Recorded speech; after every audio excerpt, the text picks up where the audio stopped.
ಈ ಜನುಮವೇ ದೊರಕಿದೆ ರುಚಿ ಸವಿಯಲು.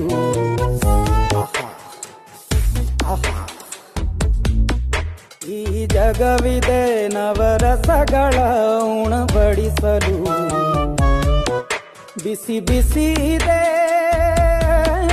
ಬಿಸಿ ಬಿಸಿ ಇದೆ ನಳಪಾಕ ದಿನ ದಿನ ನೂತನ. ಈ ಬಿಸಿಯುವಾರುವ ಮೊದಲೇ ಎಲ್ಲರ ಜೊತೆಯೇ ಮೆಲ್ಲುವ ಕಲೆಯ ಜೀವನ ಜನುಮವೇ. ಈ ಜನುಮವೇ ದೊರಕಿದೆ ರುಚಿ ಸವಿಯಲು. ಈ ಜನುಮವೇ ದೊರಕಿದೆ ರುಚಿ ಸವಿಯಲು. ಈ ಜಗವಿದೆ ನವರಸಗಳ ಉಣಬಡಿ